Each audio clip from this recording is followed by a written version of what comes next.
They're in your water, they're in your food, and believe it or not, they're flowing through your blood. You can't see them, but they're inside you, right now. This isn't science fiction. This is reality. Welcome to the era of invisible invaders, microplastics. So how did we end up eating plastic every morning? And what is it doing to your brain, your heart, and your future? It's time to uncover the chilling truth hiding in every bite, every sip, and every breath you take. So what exactly are microplastics? They're tiny, really tiny, smaller than 5 millimeters. That's even smaller than the eraser on your pencil. And here's the scary part. Most of them are completely invisible to the naked eye. That's right, you can't see them, but they're everywhere. Every time you wash your favorite polyester hoodie or that cute little nylon dress, bam! Microplastics go straight down the drain with the wastewater. Those plastic bottles or food wrappers you throw out, when they break down in nature, they shatter into tiny microplastic pieces. Tires? Yep. As they wear down, they release plastic dust too. And don't forget about the dust in your home. Seriously, even your vacuum cleaner isn't safe. Oh, and before they got banned, some face washes and scrubs were loaded with plastic beads. Think about it. You were literally scrubbing your face with plastic and didn't even know it. These tiny plastic particles, even though you can't see them, have quietly crept into every corner of your daily life. They're in the water you drink because microplastics have been found in tap water, bottled water, and even in Arctic ice. They're in the air you breathe, especially indoors, where dust from fabric, plastic household items, and even pet hair can carry microplastics. And worse, they're in the food you eat every single day, from salt, fish, and seafood to vegetables and meat. Just imagine this: a fresh, healthy-looking salad sitting right in front of you, but sprinkled with invisible plastic particles you never even knew were there. How microplastics invade your body. Do you drink water? Then chances are, you're also drinking plastic. Seriously. According to research cited by the World Health Organization, WHO, up to 93% of bottled water samples tested contained microplastics. This means that every time you take a sip of water, even from those so-called premium brands, you're likely swallowing tiny plastic particles that are invisible to the naked eye. But it doesn't stop there. If you eat fish, you're also eating plastic. Why? Because fish mistake microplastics in the ocean for food and absorb them into their bodies. When you eat the fish, you're consuming whatever they've ingested. One study from Belgium found that people who regularly eat seafood could be taking in up to 11,000 pieces of microplastic per year. Even sea salt isn't safe. Tests show that 90% of sea salt brands worldwide contain microplastics. Think eating fruits and vegetables is a safer bet? Not quite. A 2020 study found that microplastics can also make their way into fruits and veggies, especially apples, carrots, and lettuce. These plastic particles travel through groundwater, get absorbed by the roots, and end up in the very food you're eating.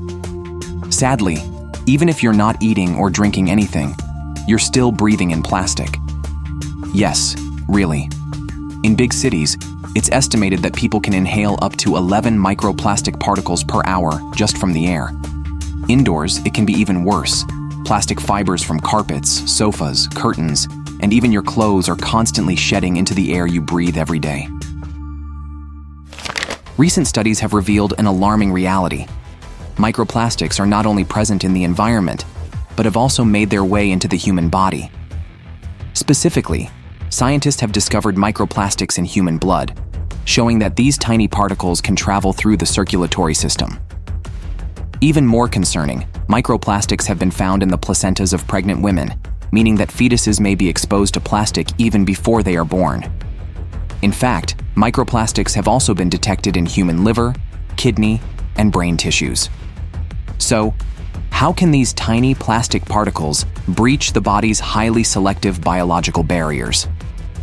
The answer lies in their incredibly small size, sometimes just a few microns, smaller than even a speck of dust. Because of this, Microplastics can penetrate natural defense systems like the intestinal wall, the blood-brain barrier, and even the placental barrier. Once inside the body, these particles don't just sit idly. Instead, microplastics can trigger inflammatory responses, disrupt cellular functions, and even interfere with the endocrine system. In other words, despite their tiny size, they have the potential to cause serious disturbances within the body. What's even more concerning is that we still don't fully understand the long-term consequences of microplastic accumulation in the body. However, the fact that they are showing up in places where they absolutely should not be, such as the bloodstream, the brain, and even in unborn babies, is a major wake-up call. Currently, scientists have yet to reach a definitive conclusion about the exact level of harm microplastics may cause to the human body. However, an increasing number of studies have raised serious concerns about the potential link between microplastics and a wide range of health issues.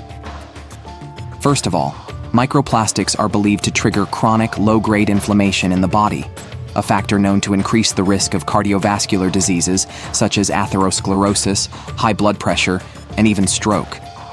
On top of that, many microplastic particles carry toxic chemicals like BPA and phthalates, substances that are well-known endocrine disruptors.